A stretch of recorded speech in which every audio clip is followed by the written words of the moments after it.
दृश्येन ते तेजस्वी सुजनोऽहमेव सुकृते तेनैव तेजः पते तेनैव तेजः पते। बोले देवादिदेव अतिशयकारी श्री चिंतामणि पार्श्वनाथ भगवान की जय। गुरुनाम गुरु आचार्य भगवान श्री ज्ञान सागर जी महाराज की, संत शिरोमणि आचार्य भगवान गुरुदेव श्री विद्यासागर जी महाराज की, परम पूज्य मेरे आप सम्मान श्री मुनि श्री महाराज की। ओम ओम। इसकी आवाज गई, वॉल्यूम। प्रकृति माँ हम सबके समक्ष रख रही है, हमें समझाने की कोशिश आचार्य भगवान कर रहे हैं। इस संसार को हम किस दृष्टि से देखें, यह जगत कैसा है, इसे समझने की कोशिश करें। आशय क्या होना चाहिए जीवन में, उसे हम जानने की कोशिश करें। उद्देश्य हमारा कैसा होना चाहिए।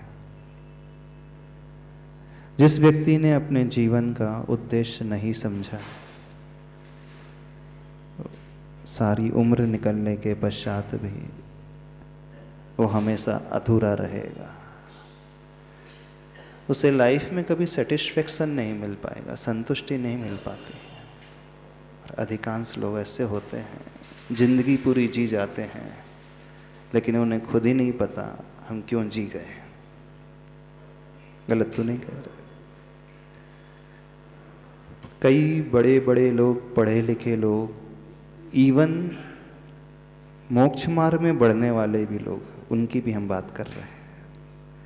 ऐसा नहीं समझना कि हम ना समझो की ही, अज्ञानी लोगों की ही बात कर रहे हैं। शास्त्रों में वर्णन आता है, मुनिव्रत को धारण करने के पश्चात भी इस जीव ने सुमेरु पर्वत के बराबर पिच्छी कमंडल के ढेर लगा दिए। इसका सीधा सा अर्थ है, व्यक्ति आगे बढ़ तो जाता है लेकिन उसे स्वयं भी यह ज्ञात नहीं हो पाता है, जिस क्षेत्र में मैं आगे बढ़ा हूं उसका पर्पस क्या है, उसका उद्देश्य क्या है। क्रिया करना, क्रिया का पालन करना और उद्देश्य सहित क्रिया करना, दोनों में जमीन आसमान का अंतर होता है। जीवन जीना और उद्देश्य सहित जिंदगी को जीना बहुत अंतर को लिए हुए होती है। आप सभी से एक बात कहना है, थोड़ा सा अपने आप को देखने की कोशिश करना और अपने उद्देश्य को पकड़ने की कोशिश करना कि हमारा उद्देश्य क्या था।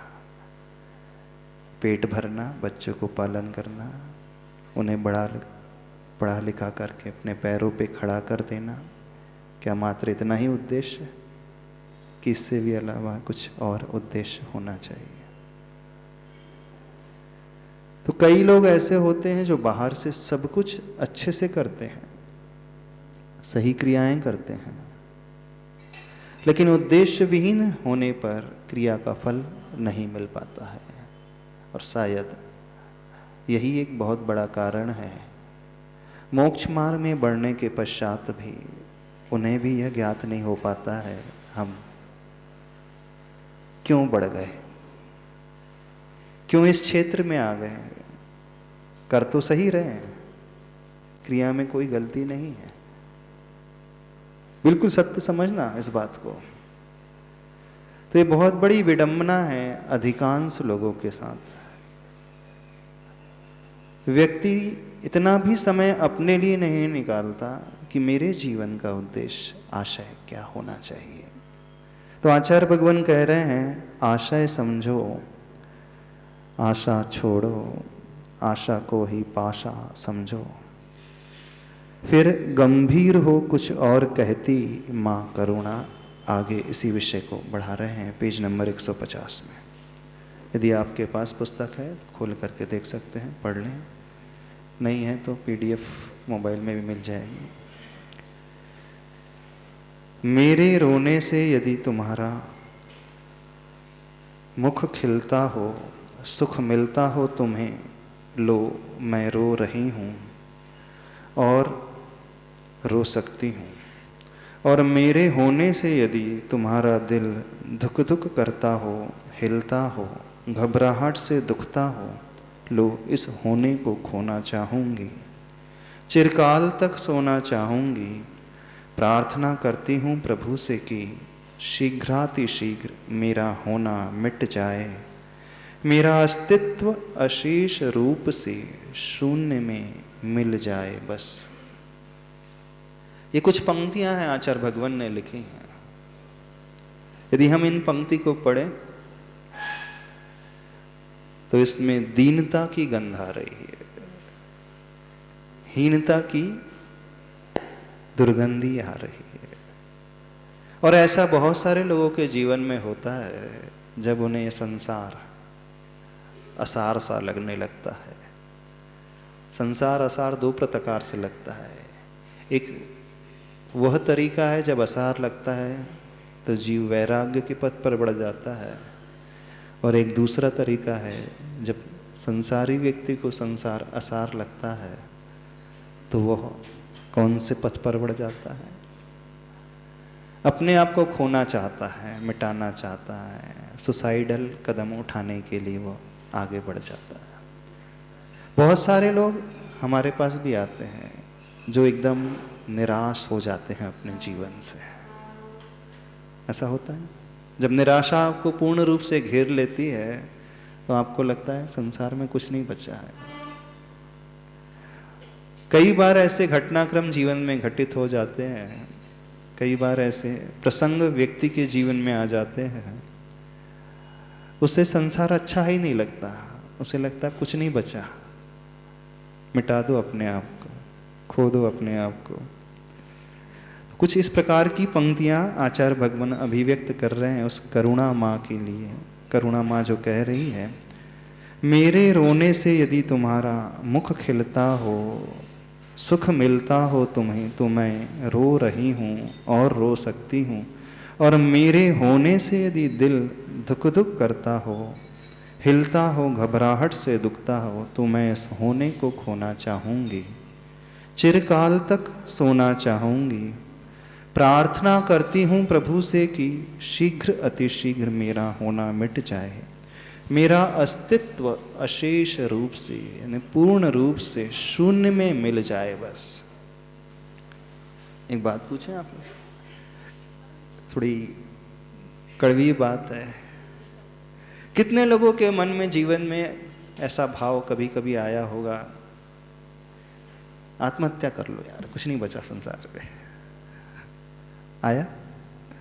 जब वो फेलियर उसके पास आने लगते हैं ना, असफलता उसे छूने लगती है, जो जो वो सोचता है उसे नहीं मिलता है, तो ऐसा भाव बहुत सारे लोगों के मन में आता है।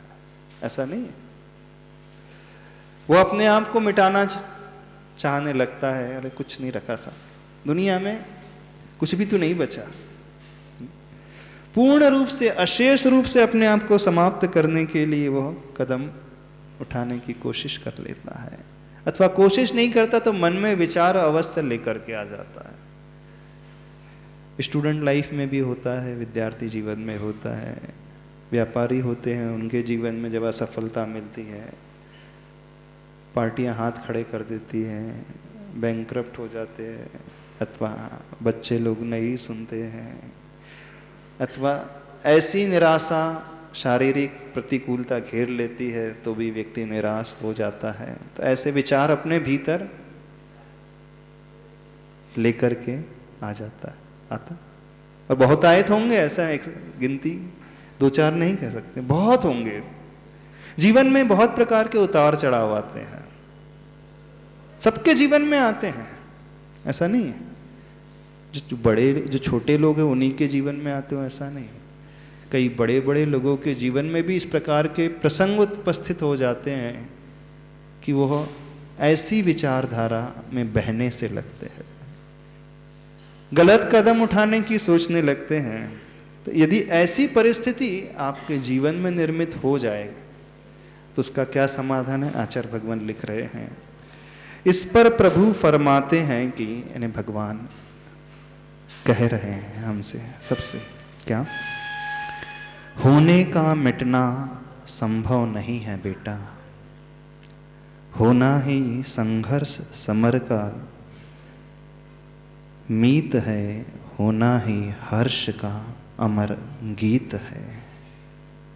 होने का मिटना कभी भी संभव नहीं है, जो है वह मिट नहीं सकता और जो नहीं है वो पैदा नहीं हो सकता। यदि आपके मन में विचार आए कि हम आत्महत्या कर लें सपोज, तो क्या आपको लगता है आप अपने आप को मिटा पाओगे? आप अपने आप को समाप्त कर सकते हो? कर सकते हो? हाँ, व्यक्ति को लगता है कि मैं जिस पर्याय में हूं, जिस परिस्थिति में हूं, उस परिस्थिति को समाप्त कर दूंगा तो शायद मेरे दुखों की जो तीव्रता है, अति है, वो पूर्ण हो जाए। पर ऐसा कभी होता नहीं है। जो लोग इस प्रकार का कदम उठाते हैं वो ये भूल जाते हैं कि हम कभी अपने आप को मिटा ही नहीं सकते। हाँ, शरीर मिट सकता है, शरीर समाप्त हो सकता है, पर्याय बदल सकती है, लेकिन पर्याय बदल जाए तो दुख समाप्त हो जाए, इस बात को बिल्कुल लेकर के ना चलें। ये बहुत बड़ी भूल है। पर्याय समाप्त होने से संकट समाप्त नहीं होते, बल्कि और अधिक बढ़कर के आ जाते हैं। कोई व्यक्ति जिसे यह ज्ञात हो गया कि मैं निश्चित रूप से हार जाऊंगा और वह पीठ दिखा करके भागने लगे, रण क्षेत्र में, युद्ध के मैदान में पीठ दिखा करके भागने लगे कि वह ये समझे कि अब तो निश्चित रूप से हारना ही है, पराजय मुझे मिलेगी ही, तो पराजय मिले उससे पूर्व मैं पीठ दिखा करके भाग जाऊं, उतना ही बड़ा कायर माना जाता है और उतने अधिक दुख को सहन करना पड़ता है उसे बाद में। तो जीवन में जब जब ऐसे क्षण आए और हमारा मन कहने लगे कि हम पीठ दिखा करके भाग चलें, तो वहां हमारे दुख समाप्त नहीं होंगे, संकट समाप्त नहीं होंगे, बल्कि और बढ़ चढ़ करके आएंगे, क्योंकि जो होता है वो कभी नष्ट नहीं हो सकता है। हमारी आत्मा कभी समाप्त नहीं हो सकती है। उसी बात को कहा जा रहा है, होने का मिटना संभव नहीं है बेटा, होना ही संघर्ष समर का मीत है, होना ही हर्ष का अमर गीत है। If you want to win the match, you must stay in the match. यदि आप जीतना चाहते हो मैच को, तो आपका होना बहुत जरूरी है। कई बार क्रिकेट मैच में ऐसा होता है कि व्यक्ति को लगता है अब तो हार निश्चित है, तो क्या पहले ही विकेट छोड़ करके चले जाए? यदि जीतना है तो भले ही कठिन परिस्थिति, खड़े रहो मैदान में, और यदि जो खड़ा रह जाता है तो थोड़ी देर बाद ऐसा हो जाता है कि वह क्षण टलने सा लगता है। एक ऐसा पीक पॉइंट आता है तीव्रता का, संकट का, उस पीक पॉइंट को यदि हमने संभाल लिया तो फिर वहीं से वो बदल जाता है। बहुत सारे लोगों के जीवन में ऐसे क्षण आते हैं, बस उस पीक पॉइंट को हमें हैंडल करना आना चाहिए। सबके लिए कह रहे हैं, कई बार आते हैं, ऐसा लगता है जब दुख की एकदम तीव्रता पराकाष्ठा सी आने लगे ना, तो समझना दुख समाप्ति की ओर है। जब दीपक बुझने को होता है तो उसकी लौ जो है भभकने लगती है, ऐसा लगता है कि तो और भभकने लगा, बहुत तीव्रता से जलने लगा, पर उसके पश्चात, थोड़ी देर पश्चात शांत हो जाता है। जब जब हमारे साथ ऐसा घटे कि हमारी लौ बहुत भभकने से लगी है, कौन सी लौ? दुखों की लौ, संकट की घड़ी, संकट के बादल बहुत तीव्रता को लेकर अति मात्रा में आने लगे हैं, हमारे सहन शक्ति के बाहर ही होने लगे,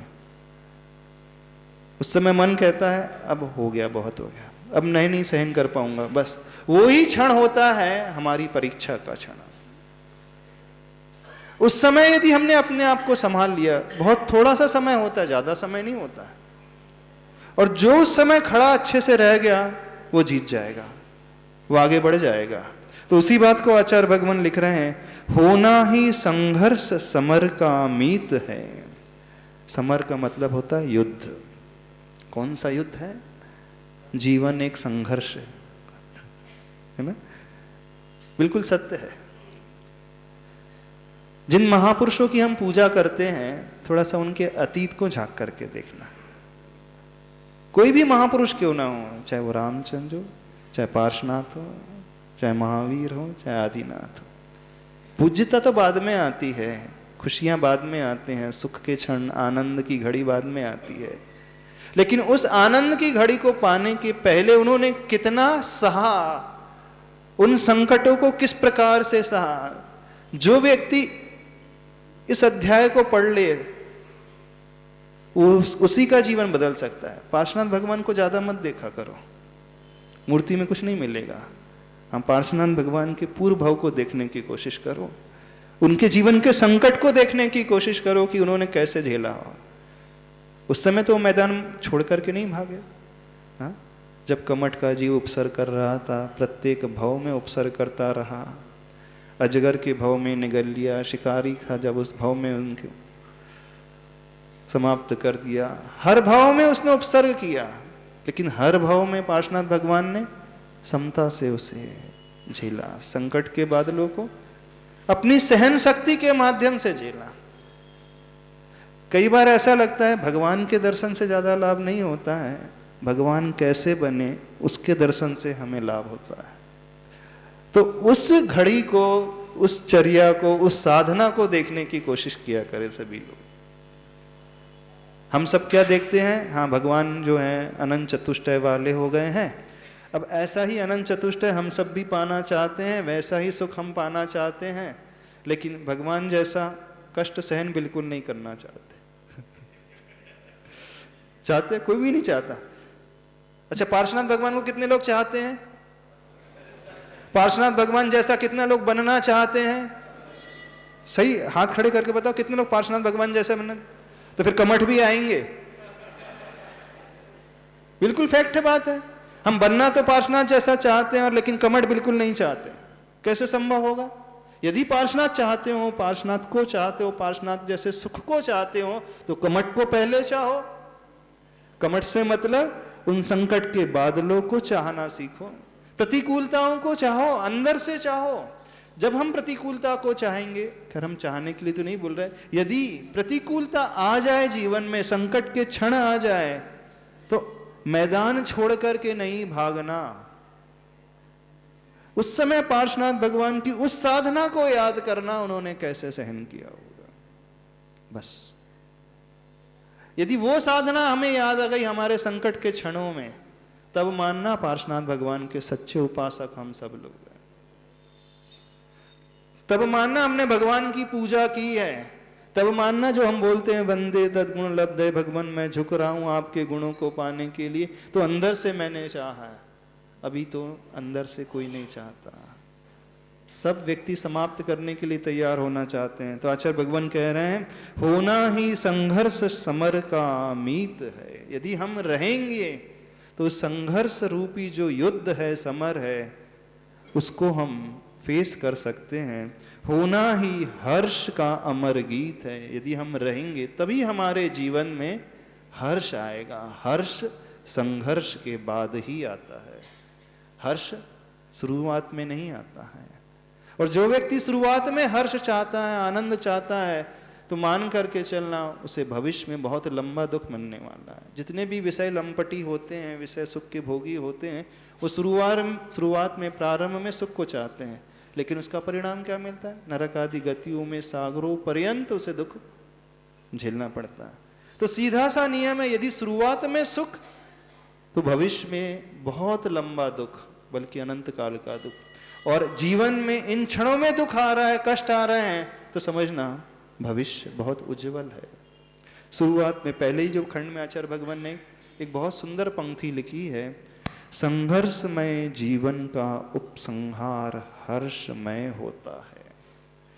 तो जिनके जीवन में संघर्ष है, संघर्ष समर है, तो मानना जीवन का उपसंहार जो कंक्लूजन होगा ना, सुखमय होगा, हर्षमय होगा। लेकिन वो हर्षमय तब होगा जब हम मैदान में टिके रहेंगे। तो कहने का अभिप्राय इतना ही है, जब जब जीवन में संकट के बादल आए, क्या करें? अपने आप को मिटाने की कोशिश करें, मैदान से भागने की कोशिश नहीं, डट कर के सामना करो तो सही। डट कर के सामना करने लगेंगी तो धीरे धीरे वो संकट के बादल है ना छटने लगते हैं। होता है ऐसा, बिल्कुल होता है। अरे किसके जीवन में संकट नहीं है? जितने भी आपको दिखते हैं लोग सफलतम व्यक्ति नजर आते हैं, जिन्होंने ऊंचाइयां छुई हैं, ऐसे ही नहीं ऊंचाइयों को छू लिया उन्होंने।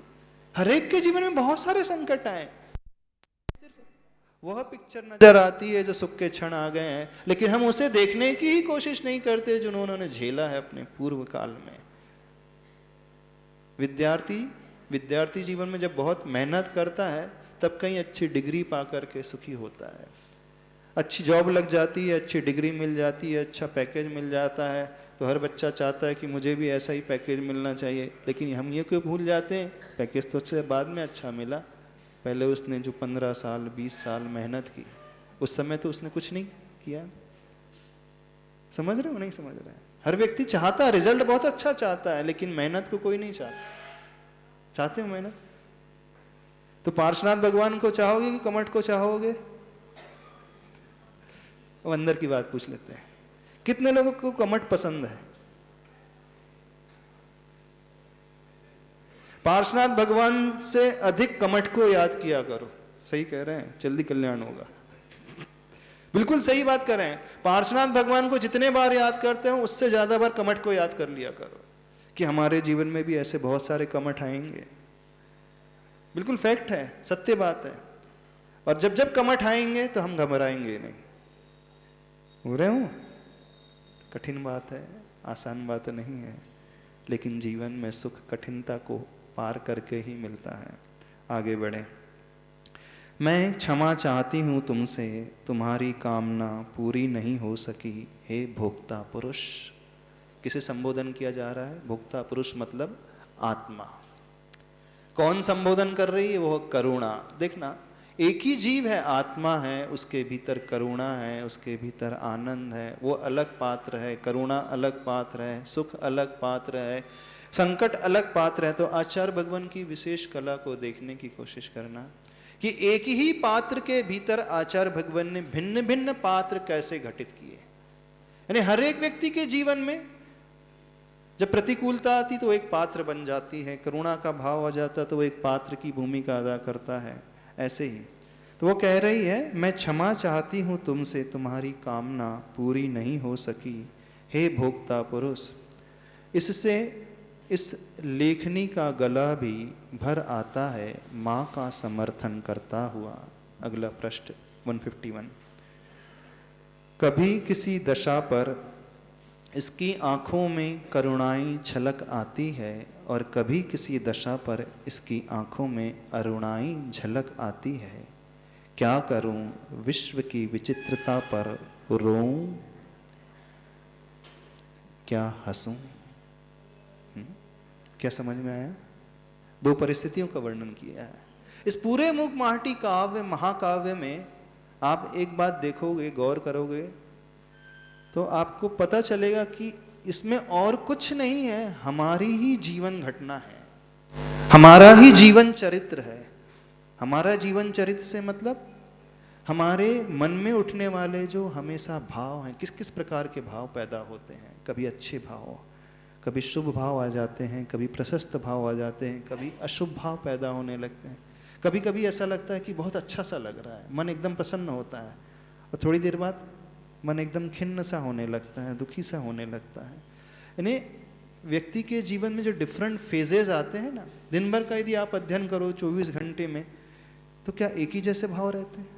नहीं, भाव बदलते रहते हैं, वो अप एंड डाउन चलते रहता है। विशुद्धि भी कई बार बढ़ती है, तो विश्व कई बार संक्लेश का भाव पैदा होने लगता है, कई बार करुणा का भाव पैदा होने लगता है, कई बार और हंसी खुशी का भाव पैदा होने लगता है। तो इस पूरे मूक महाटीक महाकाव्य में आचार्य भगवान ने हमारे भावों की मनोदशा का वर्णन बहुत सुंदर तरीके से किया है कि मन में कैसे कैसे भाव व्यक्ति के मन में पैदा होते रहते हैं, और उस समय जब जब भाव अदरवाइज पैदा होने लगे, नेगेटिव पैदा होने लगे, तो कैसे हम उसे टैकल करें, कैसे हैंडल करें। बहुत अच्छा समाधान भी आचार्य भगवान ने इस मूक माटी महाकाव्य में दिया है। तो इन पंक्तियों को देखना, कभी किसी दशा पर इसकी आंखों में करुणाई छलक आती है, यानी करुणा का भाव, अनुकंपा का भाव, दया का भाव, और कभी किसी दशा पर इसकी आंखों में अरुणाई झलक आती। अरुणाई का मतलब प्रसन्नता का, आनंद का भाव। क्या करूं, विश्व की विचित्रता पर रोऊं क्या हंसूं। संसार की इस दशा को देख करके मैं रोऊं अथवा हंसूं। बिलकती इस लेखनी को विश्व लखता तो है, इसे भरसक परखता भी है। ईश्वर पर विश्वास भी रखता है और ईश्वर का इस पर गहरा असर भी है, पर इतनी ही कसर है कि वह असर सर तक ही रहा है, अन्यथा सर के बल पर क्यों चल रहा है आज का मानव। बहुत गहरी पंक्तियां हैं। समझ में आ रही पंक्ति? नहीं समझ में आ रही? फिर से इसे पढ़ लेते हैं। बिलकती इस लेखनी को, लेखनी मतलब जो लेखन कार्य कर रही है, जैसे पेन होता है, तो लेखनी के माध्यम से आचार्य भगवान कहलवा रहे हैं, बिलकती हुई इस लेखनी को विश्व लखता तो है, यानी जो भी लिखा गया है संसार उसे लखता है, यानी देखता है, पढ़ता तो है, इसे भरसक परखता भी है, इसकी जांच भी करता है, परीक्षा भी करता है। जो साहित्य है कैसा लिखा गया है, अच्छा है कि नहीं है, ठीक है कि नहीं है, क्या इसमें कमी है, क्या इसमें अच्छाई है, क्या इसकी भाषा है, क्या इसके अलंकार है, कौन से शब्दों का प्रयोग किया है, इसे लखता है, देखता है और इसकी परीक्षा भी करता है। ईश्वर पर विश्वास भी रखता है, भगवान के ऊपर विश्वास। आप सबको ईश्वर पर विश्वास है? और ईश्वर का इस पर गहरा असर भी है ना? सबके ऊपर भगवान का असर है? पर इतनी ही कसर है कि, कसर कितनी है कि वह असर सर तक ही है, हृदय तक नहीं। भगवान की वाणी, जिनवाणी, गुरु की वाणी का असर कहां तक है? सिर्फ दिमाग तक है, लेकिन दिल में नहीं। इतना ही है ना? भगवान की वाणी का प्रभाव सिर्फ बुद्धि पर पड़ा है, यानी जो प्रभु ने कहा है वो सबकी बुद्धि का विषय तो बना है, लेकिन अभी हृदय का विषय नहीं बना है। तो कितनी सी कसर है? बस इतनी ही कसर है कि वह असर सर तक ही रहा है, अन्यथा सर के बल पर क्यों चल रहा है आज का मानव। सब जगह वो गुणाभागी लगाता रहता है, मापतोल ही करते रहता है, किसमें कितना फायदा होगा। आपके रिश्ते भी कैसे होते हैं, संबंध भी कैसे होते हैं? हाँ, यहाँ फायदा होगा तो इससे अच्छे से बोलना है, यहाँ कुछ फायदा नहीं आना तो इससे कतरा जाना है। ऐसी है ना? नहीं है? यानी आप रिश्ते भी कैसे निभाते हैं? दिल से नहीं, दिमाग से। पैसे वाला है तो इससे बना करके चलो भाई, कभी भी काम आ सकता है। और गरीब आपका कोई रिश्तेदार है तो अरे चलते, कौन ध्यान रखता।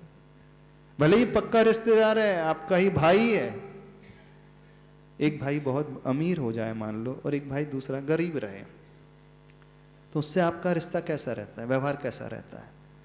दिमाग के अनुसार रहता है कि दिल के अनुसार रहता है? सही सही बता ना। सर के अनुसार रहता है कि हृदय से रहता है? क्यों मंत्री जी, सही सही बताओ। यानी सभी लोग जो है पूरे क्षेत्र में प्राय सिर्फ अपनी बुद्धि का ही प्रयोग करते हैं, संवेदनाओं से हीन है। नहीं है, नहीं है हीन। जहां हृदय का भाव आना चाहिए, मन का वो भाव आना चाहिए, भीतर का जुड़ाव होना चाहिए, वहाँ वो उसे गौण कर देते हैं। अपना नफा नुकसान सोच करके ही आप रिश्ते नाते निभाते हो कि नहीं निभाते हैं? 3 भाई हैं मान लीजिए, एक भाई बहुत अमीर है, दूसरा मीडियम है और तीसरा एकदम डाउन है, तो बीच वाला किससे अच्छे संबंध रखेगा? जबकि आवश्यकता छोटे वाले से ज्यादा अच्छे रखने की है, उसे संभालने की आवश्यकता है, उसको सपोर्ट करने की आवश्यकता है, लेकिन उससे तो वो निग्लेक्ट कर देता, उपेक्षित कर देता। तो यही बात कह रहे हैं आचार्य भगवान, सर के बल पर क्यों चल रहा है आज का मानव? यानी भगवान की वाणी का असर कहां तक है? कहां तक है आप लोगों के ऊपर? सिर के ऊपर? सिर के कितने लोगों के हृदय में उतरी प्रभु की वाणी? अच्छा, पहली बार प्रवचन सुन रहे हो? थोड़ा आपसे पूछ लेते हैं, गुरुओं के मुख से पहली बार सुन रहे हो? कटनी वाले पहली बार सुन रहे हो? कई बार सुने होंगे, कई बड़े बड़े महाराज जी के सुने होंगे, आचार्य भगवान के सुने होंगे। जीवन बदला आप लोगों का? कितने लोगों का जीवन बदल गया? कितने लोगों के हृदय तक वो बात उतर गई है? हमें बता दीजिए। आप कह सकते हो महाराज जी वो जिनवाणी शास्त्र जो समझ में नहीं आते, थोड़े कठिन रहते हैं, वो श्लोक पढ़ना नहीं आता, उसका अर्थ नहीं निकालते बनता है हमसे। ठीक है, यदि वो कठिन है शास्त्र मान लीजिए, तो जो सरल वाणी है, गुरु की वाणी है, वो तो समझ में आती है नहीं आती है? तो वो आपके सर तक है कि हृदय तक है? वही हम पूछना चाह रहे हैं। विडंबना नहीं है? बड़ी कड़वी बात लिखी है आचार्य भगवान ने, बिलखती इस लेखनी को विश्व लखता भी है, इसे भरसक परखता भी है, ईश्वर पर विश्वास भी रखता है और ईश्वर का इस पर गहरा असर भी है, पर इतनी ही कसर है कि वह असर सर तक ही है। व्यंग कसा है हम सबके ऊपर आचार्य भगवान। तो अधिकांश लोगों को सर तक ही बात पहुंचती है, हृदय तक नहीं पहुंचती है। इसके चरण अचल हो चुके हैं माँ, आदिम ब्रह्मा आदिम तीर्थंकर, आदिनाथ से प्रदर्शित पथ का आज अभाव नहीं है माँ, परंतु उस पावन पथ पर दूब उग आई है खूब, वर्षा के कारण नहीं, चारित्र से दूर रहकर केवल कथनी में करुणा रस घोल, धर्मामृत वर्षा करने वालों की भीड़ के कारण। क्या समझ में आया? इसके चरण अचल हो चुके हैं, यानी चल रहा कोई नहीं है, कोई भी नहीं चल रहा है।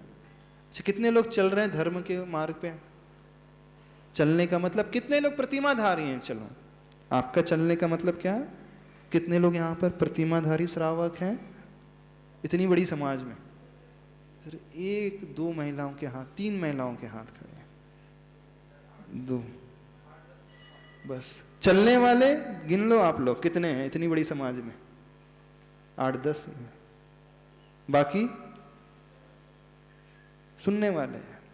कल परसों एक व्यक्ति आया था, कहाँ है वो दीपू? नजर नहीं आ रहा, कहाँ है? बुलाना उसको थोड़ा सा। उसने एक बहुत अच्छी वाली बात बोली कुछ सदस्यों को लेकर, महाराज जी करैया तो यहाँ पर 1-2 ही रहते हैं। पहली बार हमें शब्द सुनना करैया। मैंने करैया का क्या मतलब? बोले जो आप बोलते हो उसको करने वाले तो 2-4 ही रहेंगे, बाकी कौन है? सुनैया। उसने एक वर्ड प्रयोग किया, करैया। करैया का अर्थ तो कटनी में करैया कितने? अब उसने सच्चाई बखान कर दी। ऐसा ही है ना? नहीं, करने वाले कितने हैं? गिनती के लोग हैं। आचार्य भगवान लिख रहे हैं, इसके चरण अचल हो चुके हैं माँ, यानी रुक गए हैं आचरण के क्षेत्र में। आदिम ब्रह्मा आदिम तीर्थंकर, आदिनाथ से प्रदर्शित पथ का आज अभाव नहीं है, यानी जो मार्ग आदिनाथ भगवान ने सबके लिए दिखाया है उसका अभाव नहीं है, परंतु क्या है? किंतु उस पावन पथ पर दूब उग आई है खूब। दूब का मतलब घास। जिस मार्ग में चलना फिरना बंद हो जाता है, तो वहां घास फूस उगा जाती है। तो बोले दूब उग आई है खूब, वर्षा के कारण नहीं, चारित्र से दूर रहकर केवल कथनी में करुणा रस घोल, धर्मामृत वर्षा करने वालों की भीड़ के कारण। यानी कोई व्यक्ति चरित्र ग्रहण नहीं कर रहा है, लेकिन प्रवचन तो बहुत लच्छेदार भाषा में करता है, लच्छेदार शब्दों में करता है। तो बोले घास फूस क्यों उगाई है? वर्षा के कारण नहीं, लेकिन धर्मामृत की वर्षा करने वाले ऐसे जो लोग हैं उनकी भीड़ के कारण। यानी वो बोलना तो बहुत अच्छे से जानते हैं, प्रवचन करना तो बहुत अच्छे से जानते हैं, लेकिन आचरण के क्षेत्र में। और आप लोग क्या, आप लोग कह रहे हैं जो बोलते हैं प्रवचनकार है वो तो जीरो हैं, और जो सुनने वाले वो उससे भी बड़े जीरो। अच्छा, जीरो में भी डिफरेंस होता है। चलो एक बहुत अच्छा क्वेश्चन पूछ लेते हैं। 1 - 1 इज इक्वल टू, एक में से एक गया तो कितना बचेगा? 100 में से 100 गया तो कितना बचेगा? 10,000 में से 10,000 गए तो कितने बचेंगे? 10 लाख में से 10 लाख बचेंगे, गए तो कितने बचेंगे? अब 4 जीरो हो गए, तो पहला जीरो छोटा जीरो, 10 लाख वाला बड़ा जीरो। नहीं पूछ रहे हैं, एक में से एक गए तो छोटा जीरो, 100 में से 100 तो थोड़ा सा बड़ा जीरो, 10,000 में से 10,000 तो और बड़ा जीरो, और 10 लाख में से 10 लाख गए तो और बड़ा जीरो। कि सारे जीरो एक जैसे? सारे एक जैसे। छोटा व्यक्ति मरेगा तो उसकी राख थोड़ी सी रहेगी, मीडियम क्लास का मरेगा तो उसकी जो शून्य वाली राख थोड़ी बड़ी रहेगी, और अरबपति करोड़पति मरेगा तो उसकी राख ज्यादा रहेगी, बड़ी राख। चिता जलने के बाद करोड़पति की ज्यादा कीमती होती सुधीर जी, और मीडियम क्लास की चिता जलने के बाद राख सस्ती होती है, और एक फुटपाथ पे रहने वाला व्यक्ति मरेगा उसकी राख और सस्ती होती। राख में तो अंतर रहता होगा कि नहीं? नहीं रहता। क्यों नहीं रहता अंतर? किसी भी संख्या में से, चाहे वो लाख में से लाख घटाओ तो वो शून्य ही आएगा, एक में से एक घटाओ भी शून्य ही आएगा। ऐसे ही चाहे वो अमीर व्यक्ति की राख हो, गरीब की हो, मध्यम वर्ग की राख, तो सबकी एक जैसी ही होती है, सबकी गति तो एक ही जैसी होने वाली है मरने के बाद। ये कह रहे हैं, ये मत समझना कि वो व्यक्ति आज वर्तमान में बहुत खा पी रहा है, ऐशो आराम में जी रहा है, करोड़पति अरबपति है, तो वो ये समझे कि नहीं मेरे जीवन में कुछ भी नहीं है, मैं तो फर्स्ट क्लास है। मरने के बाद सबको शून्य में विलीन होना पड़ता है, और शून्य सब एक ही जैसे हो, चाहे लाख का शून्य हो अथवा सिंगल डिजिट में से सिंगल डिजिट घटाओ तो वो शून्य हो। चाहे गरीब की राख हो चाहे अमीर की राख हो, सबकी राख एक जैसी होती है। समझ में आ रहा है कि नहीं? क्या समझ में आ रहा है? जो बड़े लोग बैठे हैं उन्हें से हम पूछ रहे हैं, क्या समझ में आ रहा है? आचरण के क्षेत्र में कदम बढ़ाना है कि नहीं बढ़ाना है? चरित्र के क्षेत्र में बढ़ाना है नहीं बढ़ाना है? किसे सुनते रहना है? और छोटे लोगों से भी कहना है, छोटे लोग ये ना समझे कि हम तो छोटे हैं, बिल्कुल नहीं। तो आचार्य भगवान क्या कह रहे हैं? घास फूस उग आई है उस रास्ते पर, वर्षा के कारण नहीं, अपितु केवल कथनी में करुणा रस घोल, धर्मामृत वर्षा करने वालों की भीड़ के कारण। भीड़ तो बहुत है, लेकिन सिर्फ बोलने वालों की और सुनने वालों की। करैया की तो भीड़ है ही नहीं, नहीं। ऐसा ही जीवन बीत रहा है। चलो आगे चलते हैं। आज पथ दिखाने वालों को पथ दिख नहीं रहा है माँ, कारण विदित ही है।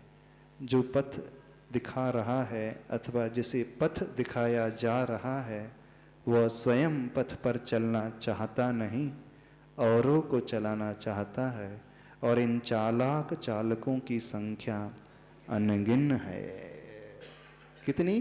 गिनती नहीं है। ऐसे चालाक चालकों की संख्या की कमी नहीं है, बहुत अनगिन है। ऐसे पंडित बहुत सारे देखे होंगे ना आप लोगों ने? पंडित जी भटा खाए, दूसरे को। ऐसे पंडित कैसे होते? अच्छे होते। तो क्या करना चाहिए उनको? पंडित जी को चरित्र के क्षेत्र में कदम बढ़ाना चाहिए। अच्छा, हर माँ अपने बच्चे को क्या समझाती है? अब थोड़ा सा माँ के ऊपर ले लेते हैं। अच्छे से रहना, अपशब्दों का प्रयोग नहीं करना, गाली नहीं देना, गलत कार्य नहीं करना। कषाय क्या बोलती? नहीं, कषाय के बारे में नहीं बोलते हमारे। बच्चों से क्या अपेक्षा रखते हो? कि वो सही दिशा में चले, गलत काम ना करें।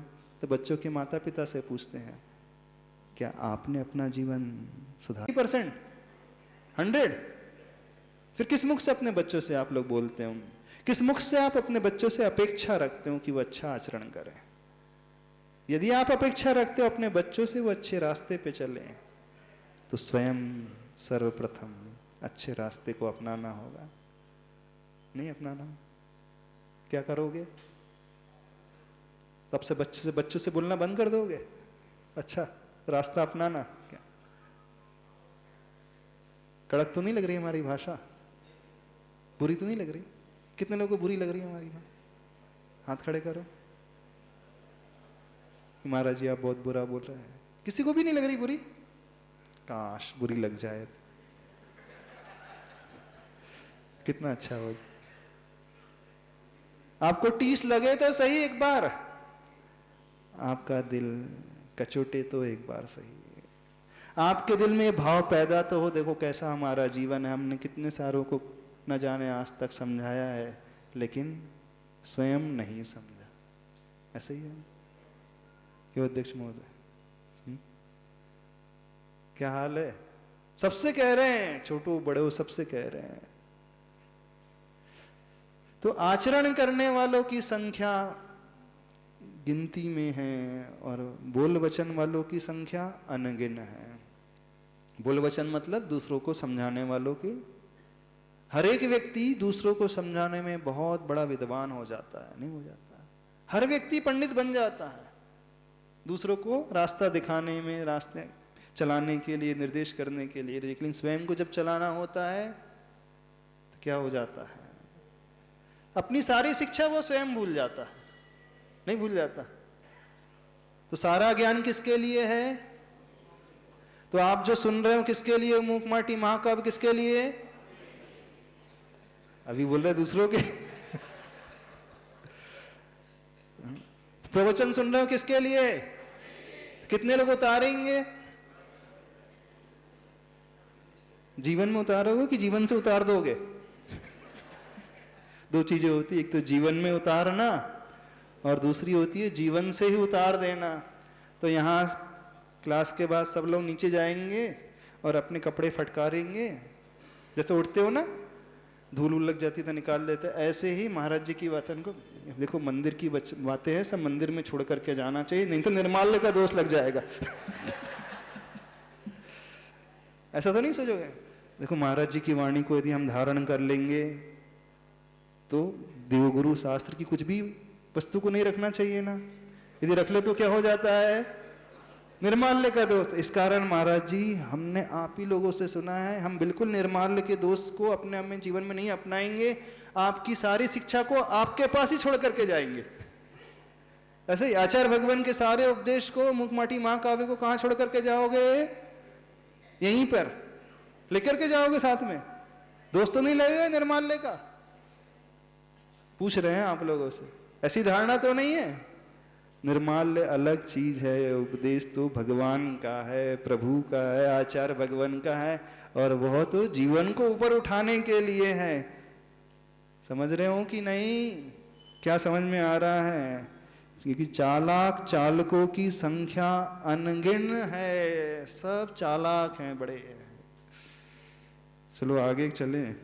क्या करूं जो कुछ घट रहा है, लिखती हूं उसे, उसका रस चखती हूं, फिर बिलखती हूं, लिखती हूं माँ लेखनी जो रही। आचार्य भगवान लिख रहे हैं लेखनी के माध्यम से। ये बात और कोई नहीं कह रहा हमसे। कौन कह रहे हैं? आचार्य परमेष्ठी कह रहे हैं। इतने करुणा हृदय से कह रहे हैं, इतनी पीड़ा से कह रहे हैं, अपनी लेखनी के माध्यम से लिख रहे हैं कि जो कुछ उन्हें दिखाई दे रहा है संसार में, जो कुछ घट रहा है, उसे वो इस महाकाव्य में उकेर रहे हैं, लिख करके दे रहे हैं। फिर भी हम हैं कि समझते ही नहीं समझते। आचार्य भगवान की वाणी को तो ऐसा फेंक देते हैं उतार करके जैसे धूल मिट्टी हो। ऐसे किया ना आज तक? नहीं किया? कैसी फेंकी वाणी को? धूल मिट्टी की भांति ही फेंक दिया, झटकार करके अलग कर दिया। बोले धूल का कण रह ना जाए। और जैसे जाने के बाद कपड़े धो लेते हो ना सर्फ से और चमक जाए, तो बोले हाँ वाणी का प्रभाव बाद में भी नहीं रह जाए और अच्छे से साफ हो जाए, माइंड वॉश हो जाए, ब्रेन वॉश हो जाए। ऐसा तो नहीं है। क्या करना है? थोड़ा सा परिवर्तन आएगा, नहीं आएगा? क्या परिवर्तन आएगा? कुछ नहीं आएगा। क्या परिवर्तन? वही तो हम पूछ रहे हैं। शुद्धि बढ़ेगी। आचरण के क्षेत्र में परिवर्तन आना चाहिए। उसका सीधा सा अर्थ है कि जो जो गलतियां हम करते आ रहे हैं, जो जो अपराध हम करते हैं, जो हमारे भीतर कमियां बैठी हुई हैं, उन कमियों को धीरे धीरे निकाल करके फेंकने की कोशिश करें। जो भी कमियां बैठी हैं, और हर एक के भीतर ढेर सारी कमियां हैं, गिनती नहीं है, इतनी ढेर सारी कमियां बैठी, बुराइयां बैठी हैं, लेकिन न जाने क्यों व्यक्ति उनसे इतना गहरा जुड़ा रहता है। जैसे चमड़ी कोई निकालता है तो दर्द होता है ना, उससे भी ज़्यादा दर्द है मन की बात को निकाल करके फेंकने में होता है। ऐसे ही होता है नहीं? आप लोगों का जिनसे वैर है उसकी भावना को निकाल करके फेंक दोगे? नहीं। भाई से वो नहीं बोल रहा हो, उससे वो ऐसा मुख मोड़ करके बैठा रहता है, उस वैर को नहीं निकाल करके फेंक पा रहा है, उस कषाय के भाव को नहीं निकाल करके फेंक पा रहा है, उस अपमान की घटना को नहीं भुला पा रहा है, उस अहम के भाव को निकाल करके अलग नहीं कर पा रहा है। तो बहुत गहरा अर्थ है इन पंक्तियों का, साधारण सा अर्थ नहीं है। इस अर्थ को समझने की कोशिश करें, जीवन में उतारने की कोशिश करें। तो ये मूक माटी काव्य, महाकाव्य एक अद्भुत काव्य है। हम ये कह रहे हैं, यदि कोई व्यक्ति से गहराई से थोड़ा सा भी चिंतन परक पढ़ने की कोशिश करेगा ना, तो निश्चित मान करके चलना उसका जीवन एकदम बदल जाएगा। उसका स्तर ही कुछ अलग हो जाएगा, उसकी सोच ही कुछ अलग हो जाएगी, अलग ही प्रकार की। उसके परिणाम ही एकदम विशुद्ध होने लगेंगे, निर्मल होने लगेंगे। जो मन में इधर उधर की बुराइयां, कषाय के भाव भरे हुए हैं, वो धीरे धीरे छोड़ता चले जाएगा अपने आप ही। लेकिन न जाने क्यों नहीं छोड़ पाते हैं व्यक्ति, निकाल करके अलग करने की कोशिश ही नहीं करते। कोशिश करना थोड़ी सी। आगे बढ़े ऐसी 152 पेज में, 152 में, शिल्पी को स्तब्ध देख कर क्या करुणा की पालड़ी भी हल्की पड़ी, इतनी बाल की खाल तो मत निकालो, कहती कहती करुणा रो पड़ी। ज्यादा हम कह तो नहीं रहे, अब हम क्या कह रहे हैं, आचार्य भगवान कह रहे हैं सो हम बता रहे हैं, नहीं तो आप लोगों को चोट लग जाएगी। बोले महाराज जी बहुत कड़वा बोलते हैं आप। बहुत कड़वा बोलते हैं। हम नहीं बोल रहे, गुरुजी बोल रहे हैं। और कड़वा नहीं है, सत्यता है, वास्तविकता है, उसी को वो लिख रहे हैं, उसी का वे कथन कर रहे हैं। फिर भी हम समझ नहीं पा रहे हैं, तो समझने की कोशिश हर एक व्यक्ति को करना है। कठिन तो नहीं लग रही मुखमाटी? समझ में आ रही ना? अपने से जोड़ करके चलना सभी लोग, नहीं तो पड़ोसी से जोड़ने लगोगे।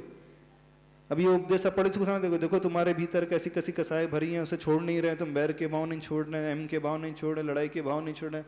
अब एक दूसरे को उपदेश देने बैठ जाओगे, तुम्हारी उससे नहीं बन रही है ना इतने साल से, पड़ोसी देखने कानाफूसी होने लगेगी थोड़ी देर बाद। छोड़ो, महाराज जी कह रहे हैं छोड़ने को। तो एक दूसरे के लिए नहीं कहा जा रहा है, स्वयं के लिए कहा जा रहा है। आगे पेज नंबर 153। इस पर शिल्पी कहता है, रोना करुणा का स्वभाव नहीं है, बिना रोए करुणा का प्रयोग भी संभव नहीं। करुणा का होना और करुणा का करना, इन दोनों में अंतर है, तथापि इतनी अति अच्छी नहीं लगती। करुणा का होना और करुणा का करना, दोनों में बहुत अंतर है। एक व्यक्ति के भीतर अंदर से करुणा अनुकंपा का भाव होता है और एक व्यक्ति उसे दिखाता है। करने का मतलब और होने का मतलब, एक व्यक्ति के भीतर यह भाव है अंदर से और एक व्यक्ति उसे प्रदर्शित कर रहा है। दोनों में जमीन आसमान का अंतर है। धर्म का होना और धर्म का करना, दया का होना और दया का करना। समझ रहे हो? नहीं हो तो आपके भीतर है कि आप करते हो? खरी खरी पूछ लेते। आपके भीतर करुणा, अनुकंपा, दया, धर्म है कि आप करते हो? सिर्फ करते हो, दिखाते हो, दुनिया के सामने लाते हो, प्रदर्शित करते हो? क्या है? कितने लोगों के भीतर है? कितने लोगों के भीतर है? नहीं समझ में आ रही बात? कितने लोग करते हैं? अधिकांश लोग करते ही, ऐसा लगता है। अच्छा, 80-20 का रेशो। करने वाले ज्यादा, दिखाने वाले ज्यादा है। क्या है? 80% क्या है? नहीं, 80% करने वाले और 20% दिखाने वाले। अच्छा, तो 80% दिखावे का होता है कि 80% करने का होता है? अच्छा, 20% दिखाने का होता है। कितने लोग सहमत है इससे? हाँ बोले 80% तो हम अंदर से करते हैं, 20% थोड़ा सा दिखाते हैं। ऐसा कितना करते हैं? उल्टा 20 करते हैं, 80 दिखाते हैं। एक जगह से आवाज 90% मारा। क्या हो, स्वयं को देख लेना। तो रोना करुणा का स्वभाव नहीं है, लेकिन यह भी सत्य है, बिना रोए करुणा का प्रयोग भी संभव नहीं है। करुणा का होना और करुणा का करना, इन दोनों में अंतर है, तथापि इतनी अति अच्छी नहीं लगती। किसके लिए कहा जा रहा है? बस प्रकृति मां करुणा के लिए। इस बात को मानता हूं कि, उदाहरण दे रहे हैं इस पंक्तियों में आचार्य भगवान, बिना खाद डली खेत की अपेक्षा खाद डली खेत की वह फसल लहलहाती है, परंतु खाद में बीज बोने पर तो फसल जलती दहदहाती है। हाँ, अनुपात से खाद जल दे दिया खेत को, बीज बिखेर दिए खेत में, फिर भी बीज वे अंकुरित नहीं होते, माटी का हाथ उन पर नहीं होने से। इतना ही नहीं, जिन बीजों पर माटी का भार दबाव बहुत पड़ा हो, वे भी अंकुरित हो नहीं आ सकते भू पर, धम गुठ जाता है उनका भीतर ही भीतर। इस उदाहरण से कुछ समझ में आया? इस उदाहरण से इस बात को समझना कि लाइफ बैलेंस्ड होना चाहिए, अति भी नहीं और कम भी नहीं। क्या कहा गया है? इस बात को मानता हूं कि बिना खाद डली खेत की अपेक्षा, जिस खेत में खाद का प्रयोग किया जाता है तो वहां फसल अच्छी आती, लहलहाती है, परंतु कोई किसान खाद में ही बीज को बो दे तो बोले खाद डालने से फसल बहुत बढ़ती है, तो इस कारण मैं खाद में ही बीज को बो दूं तो क्या हो जाएगा? वह बीज जल जाएगा।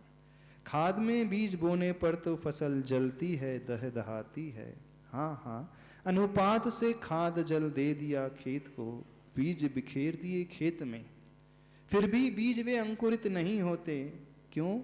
कि माटी का हाथ सर पर नहीं होने। अनुपात से उसने खाद दिया हो, जल दिया हो, लेकिन माटी पूरी नहीं हो, ऊपर ना हो बीज के, तो भी वह अंकुरित ना हो, नहीं होते।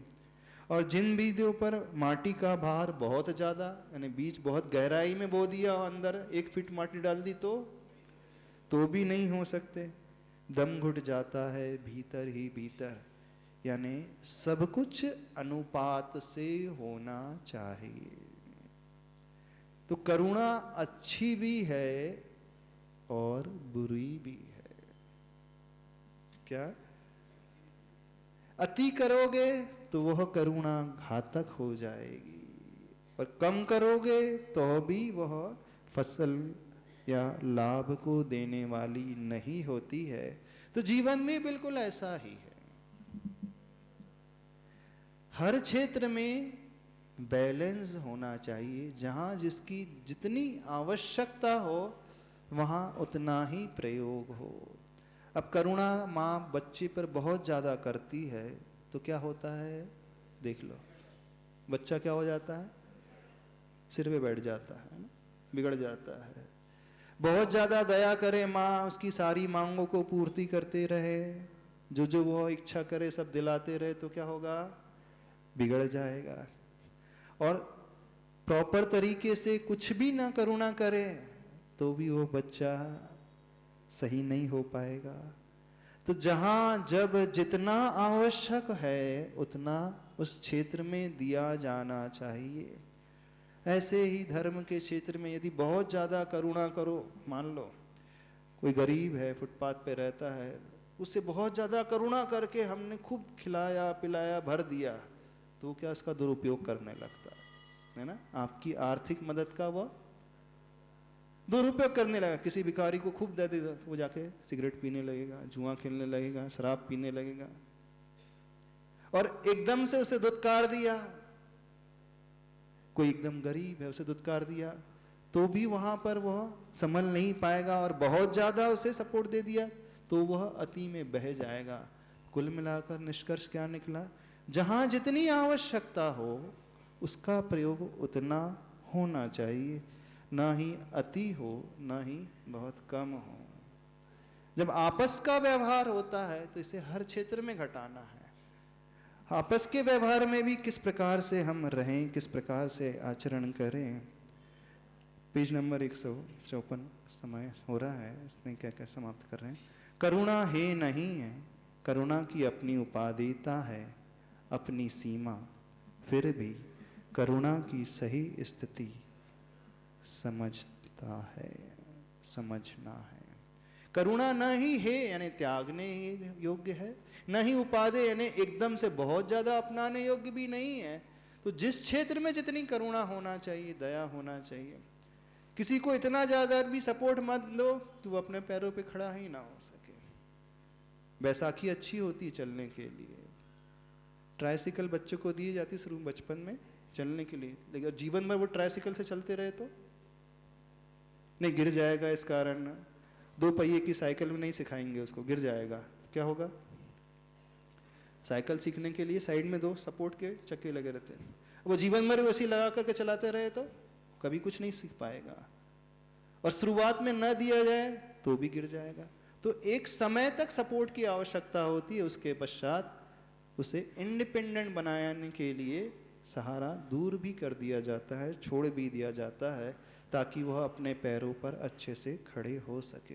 समय आपका हो गया है, आगे 154 पेज नंबर से कल से अच्छे से देखेंगे। इतना ही रखें, समय हो गया ना, 5 मिनट। हाँ, तो एक चीज़ अभी आप लोगों को कहना है। तो जितने लोग हैं यहाँ पर बैठे हुए हैं, भगवान को इंतजार कराते हैं, गुरु को इंतजार कराते हैं। सुनो ध्यान से, बहुत महत्वपूर्ण बात कर रहे हैं। जो गुरु और प्रभु को इंतजार कराते हैं तो इस बात को ध्यान रखना, जब जब जीवन में कोई आवश्यकता होगी तो उन्हें हमेशा इंतजार करना पड़ेगा। तो नियम ये होना चाहिए, क्लास शुरू होने के पहले ही हम आकर के बैठ जाएं। ये अभिनय मानी जाती है देर से आना, ये अभिनय मानी जाती है। अभिनय, हमें उसका लाभ नहीं मिलेगा, सुनना उद्देश्य नहीं है। सुनो ध्यान से, ये काव्य सुनना उद्देश्य नहीं है। उद्देश्य क्या है, इस काव्य को सुनकर जीवन का उस स्तर जो है ऊपर उठाना है। ये कब संभव होगा, जब हमारे भीतर बहुमान होगा, विनय का भाव होगा। तो बिना सुने अथवा कम सुन करके भी हम उसको एकदम ग्रास्प कर लेंगे, वो गहराई तक उतर जाएगा। नहीं तो वो क्या होगा, विनय के अभाव में, बहुमान के अभाव में वह सिर्फ सर का विषय बनेगा, बुद्धि का विषय बनेगा, आचरण और हृदय का विषय नहीं बनेगा। तो जो व्यक्ति अपने हृदय को परिवर्तित करना चाहते हैं, अपने जीवन को बदलना चाहते हैं, तो उन्हें क्या करना है, विनय और बहुमान का भाव लाना है, नहीं लाना।